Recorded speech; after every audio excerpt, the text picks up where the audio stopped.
créer une carte de visite de A à Z avec sa conception graphique et son document prêt à l'impression et à la découpe. C'est possible avec Affinity Designer et je vous le montre tout de suite devant mon écran.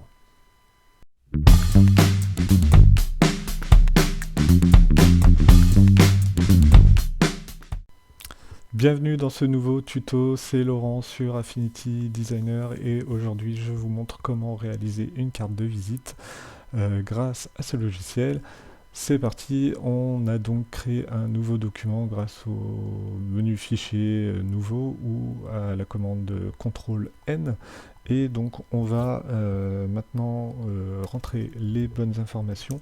Donc 85 mm par 54 mm, c'est le format standard d'une carte de visite de mémoire. Donc on est bien en 300 dpi. Et en CMJN, donc c'est parfait, on va pouvoir inclure des marges. Donc pour inclure des marges, je vous conseille de mettre des marges uniformes. Hop, donc là on va mettre tout à 5. Donc pour avoir des marges uniformes, hein, vous avez vu, j'ai cliqué sur la petite chaînette qui est juste à côté de mes marges, là à droite. Et donc pour le fond perdu, on va faire la même chose, on va mettre 5 et la petite chaînette est bien activée et ensuite on fait créer. Donc on va se créer une carte de visite rapidement pour le domaine médical, je pense. Et donc pour cela, on va utiliser des outils de forme comme l'outil rectangle là que je mets. Donc vous voyez, hein, mon rectangle, je le trace depuis le fond perdu. Comme ça, je suis sûr qu'après, il sera bien découpé. Si vous ne savez pas ce que c'est qu'un fond perdu, bah, je vous invite à regarder les différents tutos que j'ai fait hein, pour débuter sur Affinity Photo ou Affinity Designer ou Affinity Publisher. Généralement, je reviens dedans. Donc, n'hésitez pas à faire un tour sur la chaîne. Si vous n'êtes pas encore abonné, et ben, abonnez-vous. Comme ça, vous allez avoir accès au contenu avant tout dès sa sortie et dès sa publication sur YouTube. Donc ensuite, bah, je vais créer là un petit effet avec une ellipse. Tac, on va essayer d'avoir pas mal d'espace pour noter nom, prénom. Et juste à côté, on va faire un petit logo rapidement. Tac, hop. Et là, on va essayer de se faire quelque chose d'un peu original. Hop, comme ça. Hop, nos deux formes, on les convertit en courbes. Clac. Et on va utiliser les... On va déjà dupliquer l'ellipse, donc CTRL-J. Et on va sélectionner notre ellipse plus... on sélectionne une ellipse et le fond rectangle qu'on a fait avant. Et on va ensuite soustraire ces deux formes. Et vous voyez que là, ça nous a donné une petite découpe tout le long de l'ellipse. Hein. Ça a découpé le rectangle, l'ellipse a découpé le rectangle pour avoir cette forme-là. Et donc ensuite, je duplique une nouvelle fois cette ellipse et on va faire un petit effet élancé là. Je sais pas, ça va faire une sorte de poil ou j'en sais rien, mais un petit liseré, j'ai envie de dire. Voilà. On va faire un petit liseré. Tac. Et ce petit liseré, on va lui mettre une couleur verte, je pense. Et pour le fond ici, on va mettre une couleur un petit peu plus classique, un noir. Ouais, voilà, un noir 85%, c'est pas mal ça. Et ici, on va mettre un petit dégradé vert. Donc de haut en bas, hop, on va sur l'outil dégradé, et puis notre dégradé, on l'applique en cliquant et en glissant. Donc je reviens, si vous voulez vraiment maîtriser les dégradés, je reviens dessus dans un tuto qui s'appelle j'ai personnalisé, pardon, le logo de la Patte Patrouille. Si vous connaissez Patte Patrouille, que vous êtes fan, alors si vous êtes fan et que vous êtes adulte, bon, pourquoi pas, mais c'est surtout pour les enfants. Donc, si vous êtes familier de la Patte Patrouille, j'ai envie de dire, et ben allez-y, et ça pourrait toujours faire plaisir à vos enfants ou à vos cousins ou à vos frères et sœurs d'avoir leur nom personnalisé à la manière de la Patte Patrouille. Et donc, vous pouvez le faire avec Affinity Designer et grâce au tuto que je vous mets dans le coin de l'écran, je sais plus si c'est le coin gauche ou le coin droit, mais c'est dans le coin de l'écran, donc n'hésitez pas à cliquer dessus pour aller voir ce que c'est et à mettre en action tout ça. Donc là, on va mettre un petit dégradé vert, j'ai dit, donc pour changer la couleur, on va ici, Hop, allez, voilà. On va mettre un vert clair là. Un vert foncé en bas. Ouais, un vert foncé en bas plutôt. Tac.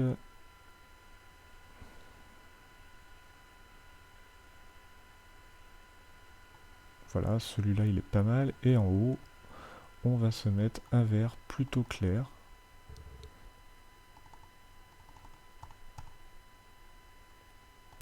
Alors, tac. Voilà, et puis on va pouvoir ajuster tout ça. Alors là, j'ai rajouté un point, c'est pas du tout ce que je voulais faire, supprimer, hop. Mais je voulais prendre ce petit curseur, vous voyez, pour ajuster mon dégradé. Et c'est parfait. Et ensuite, on va improviser un petit logo.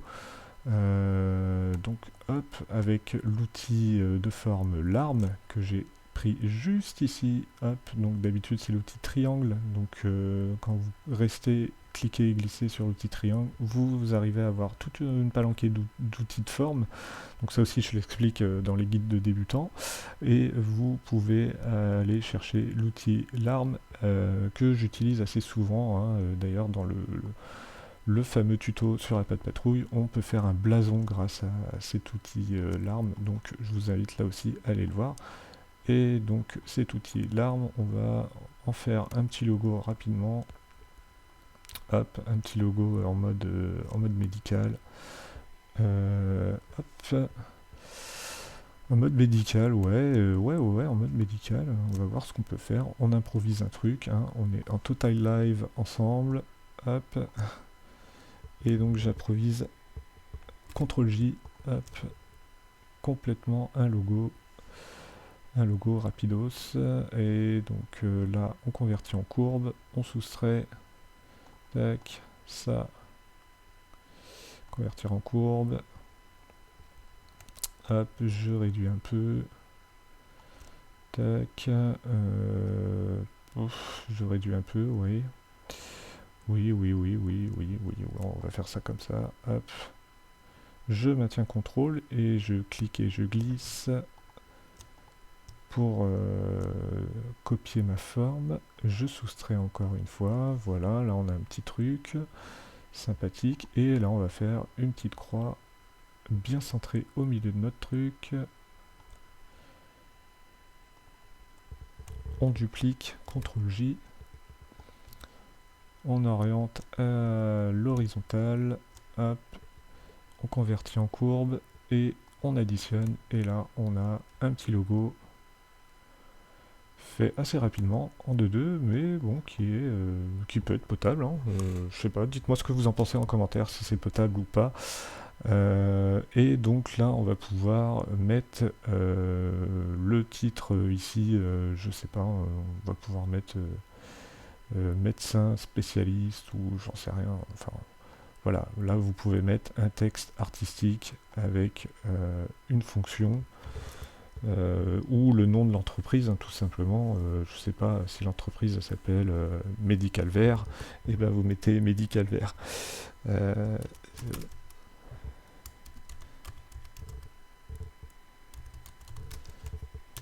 Hop, voilà. Et moi, je vais pas m'attarder à choisir une typo spécifique pour ça. Hein, voilà, là-dessus, après, c'est du branding. On aura peut-être l'occasion sur cette chaîne de revenir sur du branding. Mais là, pour l'instant, c'est juste histoire de vous montrer comment on peut faire une carte de visite rapidement et facilement avec Affinity Designer. Donc là, ouais, j'ai trouvé une typo qui est pas mal en fait au final. Hop, 17, non, on va mettre à 14, voilà, médical vert, c'est pas mal, 14, médical vert, ouais, tac. Et donc du coup, bah, cette typo-là, on va pouvoir la réutiliser ensuite pour noter bah, le nom hein, du médecin, par exemple. On va pouvoir le mettre en blanc. Et on va pouvoir l'appeler, je sais pas, Sam Glaciaire. Sam Glaciaire, bah tiens, ouais, ça c'est un perso du Camoulox de... Ah, je sais pas si j'ai des fans du Camoulox sur cette chaîne, mais ça serait marrant qu'on discute de ça. Le camoulox, c'était de Cadet Olivier. Et en fait, il y avait toujours des personnages qui revenaient dans ce jeu un peu absurde. Et en fait, ils avaient toujours des métiers un peu chelous et des noms, mais des noms à exploser de rire, quoi. Et donc, je me souviens de Sam Glacière. Sam Glacière, lui, sa fonction, c'était crotte de nez ton log. Crotte de nez ton log. Et donc, du coup, bah, on va faire Sam Glacière, le crotte de nez ton log, crotte de nez ton log. Et il est spécialisé dans l'étude des crottes de nez. Donc c'est pas mal. C'est pas mal. Et donc là, on va associer une autre typo avec... bah tiens, l'Arial, elle allait très bien avec, en fait, au final. Euh, hop, Arial. Hop, je ne l'ai pas. Donc quand vous cherchez une typo, vous pouvez taper directement là-haut, hein, et puis vous allez la retrouver. Arial, Regular, non, on va mettre en arrow. Comme ça, c'est encore un petit peu plus fin. On va mettre en 10, il n'y a pas besoin d'être beaucoup plus gros. Et on va venir intégrer un trait qui part du fond perdu jusque notre titre là. Tac, on lui applique un trait de contour, hop, une couleur de contour, et on va pouvoir le grossir un tout petit peu. Voilà, Sam Glacière, crotte de nez ton log. Ça a de la gueule, hein. Donc Sam Glacière, on va pouvoir lui attribuer aussi un numéro de téléphone, une adresse et une adresse mail. Et donc pour cela, je vous conseille là de mettre des petits pictogrammes, ça peut être toujours sympa à faire. Je vous conseille aussi d'enregistrer votre travail, hein, faites pas comme moi tout en s'enfilet comme ça. Donc enregistrez votre travail. Et donc les petits pictos, vous pouvez les prendre directement sur FreePic, on va pas s'amuser à tout dessiner, on va essayer de gagner un peu de temps. Et donc voilà, là, vous avez tout ce qu'il vous faut pour faire quelque chose de pas mal sur FreePic ou sur Creative Fabrica, hein, ça c'est votre choix, ou même sur Flaticon. J'ai d'ailleurs fait une petite vidéo sur Flaticon pour créer des motifs à partir d'icônes. Et donc ça, je vous invite à aller la voir aussi en cliquant sur la petite fiche en haut à gauche ou en haut à droite. Tac, et donc là, vous voyez que j'ai intégré le petit picto. On va pouvoir lui mettre une couleur de fond. En couleur de fond, bah, on va pouvoir mettre le petit dégradé, hein, pourquoi pas. Tac. Voilà. Donc un téléphone lambda. Vous pouvez réutiliser, hein, pour avoir un souci de cohérence dans vos typographies et vos hiérarchies, vous pouvez réutiliser la même typo que pour le titre. Donc là, vous pouvez mettre un 06 bidule bidule.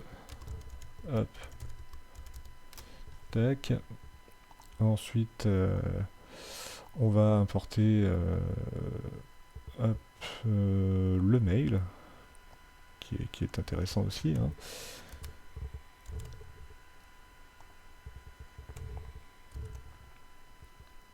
Tac.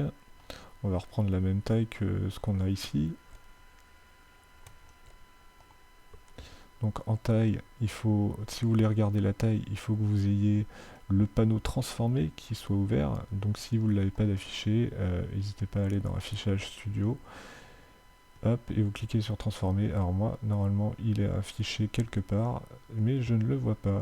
Hop, donc Affichage Studio, transformer. Et voilà, il était juste ici. Il avait disparu. Et donc là, je suis à 3,5 par 3,5 mm. Tac, donc je prends mon petit icône, hop, et je mets 3,5. Et bien sûr, le principe de la chaînette, hein, vous avez vu, verrouiller les proportions, ça fonctionne aussi ici. Donc, hop, là, on prend le rond, on applique, hop, dans le fond, on applique le dégradé. Tac. Donc là, j'ai pas fait l'effort non plus là-dessus, mais c'est bien de le faire. Hop. Et de changer ça par... de changer tout ce qui est bleu par le dégradé. Comme ça, hop, ça va ressortir. Ça va faire ressortir que le blanc. Donc là, on n'est pas dans le détail, hein, je le fais vraiment en mode speed, mais ensuite vous pouvez affiner. Hein. Donc là, on va mettre une adresse mail lambda, crotte de nez at molar crotte de nez at gmail. Allez. ça doit sûrement exister, je suis désolé si ça existe. C'est pas voulu, aucune coïncidence. Je suis sûr que ça existe, hein. Mais aucune coïncidence avec une personne que je connais. Non, c'est pas du tout voulu que j'utilise cette adresse, mais bon. Hop là, il y a un petit problème. Hop, donc ça, voilà. J'ai un problème dans mes M. crotte-de-nez@gmail.com. Voilà, très professionnel hein, comme adresse. Magnifique. Et donc ensuite, on va venir centrer ça comme ça. Et on va pouvoir aussi mettre, pourquoi pas, une adresse de praticien. Voilà, ça peut être... donc on va mettre le petit picto avec la petite maison. Hop.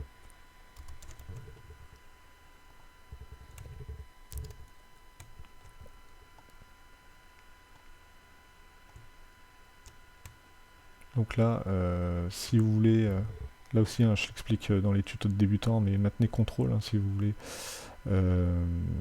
redimensionner quelque chose par son centre, et proportionnellement, et ben, vous maintenez contrôle et ça le fait, et sinon bah, il y a la méthode, comme je vous ai montré tout à l'heure, du transformer, avec le panneau transformé, où on active bien la chaînette, et puis on met sa dimension, donc ici 3,5, hop, et comme ça c'est fait beaucoup plus rapidement. Voilà. Tac. Donc ensuite, on va sélectionner notre petit rond, on va lui appliquer le dégradé, et on va mettre une adresse lambda. Je sais pas quoi mettre, donc au hasard, 6 avenue du Nose, voilà. Je sais pas, à Roubaix, non, ou à... Je vais prendre un truc du coin, parce que moi je suis du coin, 35 000, hop là. Rennes. Alors l'adresse est lambda, complètement fictive aussi, hein, normalement, ça n'existe pas, avenue du Nose. Voilà, et donc là, on voit qu'on n'a pas trop de place, donc on va pouvoir affiner, mettre à 9, ou... voilà, là, il faut essayer de gérer un peu l'espace. Vous voyez, on n'est pas obligé d'être... hop. Voilà. Donc là, c'est plutôt acceptable.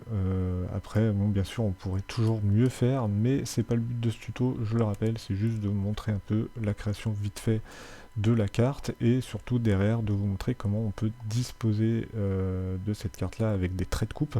Et donc là on y arrive, donc on va enregistrer notre travail, CTRL S ou fichier enregistré sous, et ensuite on va l'exporter. Donc pour l'exporter, fichier exporter, ou le raccourci CTRL ALT MAJ S, et on exporte en PDF. Donc là vous choisissez le PDF pour impression, voilà, même prêt pour impression, c'est encore mieux, en 300 dpi. On inclut bien les fonds perdus, donc on clique sur cette case, hop, et ensuite on va cliquer sur plus pour avoir plus de paramètres d'exportation. Et donc dans cette fenêtre de paramètres d'exportation, vous allez avoir une case à cocher qui s'appelle inclure les repères d'impression, et donc pour inclure les repères d'impression dont les repères de coupe font partie, il faut bien sûr avoir la case repère de coupe cochée, et vous pouvez décocher les autres. Les autres peuvent vous servir idéalement pour du packaging par exemple, ça peut être très intéressant, comme avoir la barre des couleurs et les repères de calage. Ça, pour de l'impression, pour de l'industrie, voilà, c'est vraiment ce qu'il y a de mieux à faire apparaître sur vos mises en page, vos créations sur Affinity Designer. Et donc là, on est bon. On fait fermer, et puis on exporte notre travail. Donc là, je laisse en sans titre, mais on l'exporte, et voilà, ça c'est fait. Et normalement, le PDF devrait s'ouvrir. Donc voilà, notre PDF s'est ouvert, et donc comme vous voyez, on a bien les traits, donc là on est dans Adobe Acrobat Pro, hein, et donc vous voyez qu'on a bien les traits qui sont apparus, et on va se retrouver tout de suite sur Affinity Designer. Et donc vous voyez que dans Affinity Designer, on va pouvoir créer maintenant un nouveau document en A4. Et dans ce document A4, vous allez pouvoir venir placer votre document voilà, de carte, hein, de visite. Vous voyez qu'on a bien les traits de coupe hein, qui apparaissent. Donc on fait ouvrir. Et là, on va venir placer, juste en faisant un clic, notre carte de visite. Et donc vous voyez que là, les traits de coupe n'apparaissent pas. Mince alors, c'est dommage. Et ouais, j'ai foiré mon tuto. Et bah non. En fait, bah non, je ne l'ai pas foiré. Vous voyez que notre carte, elle est importée en taille réelle. Donc regardez dans le panneau transformé, on a bien le 85 par 54. Donc elle est coupée là au format réel. Mais si vous voulez faire apparaître les traits, c'est très simple. Vous allez dans la zone de page, qui se situe juste en haut, et vous faites afficher le contenu maximal. Et là, tada, vous avez les traits de coupe qui apparaissent. Ensuite, vous n'avez qu'à composer votre mise en page. Hop. Et donc vous dupliquez les... Hop là. Vous dupliquez la mise en page, vous dupliquez les PDF, je veux dire. Voilà, je cherchais mes mots. Vous dupliquez les PDF. Hop, et vous essayez de vous caler un maximum sur les traits de coupe qui sont déjà là. Hop, et donc organiser, placer derrière. Organiser, placer en arrière-plan, non, bah c'est bon. Et celui-là, placer derrière, pas la peine. Donc là, vous voyez que ici j'ai un trait de coupe qui apparaît, mais c'est pas bien grave, hein. De toute façon ça va être coupé. Ici on va couper, ici on va couper. Donc ça va nous donner notre format final très très facilement. Donc vous pouvez ensuite grouper cette disposition. Vous pouvez ensuite la centrer sur votre document, sur la planche. Tac, et ensuite vous pouvez hop, la dupliquer et venir faire le même travail de calage hop, sur les traits de coupe. Et ensuite avec CTRL-J, vous allez voir que hop, ça va venir se placer automatiquement. Voilà. Vous groupez le tout, vous centrez sur la planche. Donc avec les outils de centrage qui sont juste ici. Hop, hop, hop. C'est qu'il ne me l'avait pas groupé. Petit filou d'Affinity Designer. Voilà, donc là c'est groupé. C'est bien groupé. Ça m'apprendra à pas regarder mes calques. Et donc, hop, on centre sur la planche. Et voilà, vous avez réalisé votre planche et vous allez pouvoir découper les cartes de visite ou envoyer ça tout simplement à votre imprimeur favori qui aura un fichier prêt à la découpe et prêt à l'impression des cartes de visite. C'est tout pour ce tuto, c'était Laurent sur Affinity Designer. Si ce tuto vous a plu et que vous êtes encore là, et ben laissez-moi un petit j'aime pour référencer la vidéo, référencer la chaîne aussi. Moi, ça m'encourage aussi derrière à faire d'autres vidéos. Si vous êtes toujours sur cette vidéo et que vous n'êtes toujours pas abonné à ma chaîne, eh bien, cliquez sur le bouton abonnez-vous qui s'affiche là, normalement, à côté des autres vidéos, soit à gauche, soit à droite. Et je vous souhaite un très bon apprentissage sur Affinity Designer. Salut, à plus, ciao.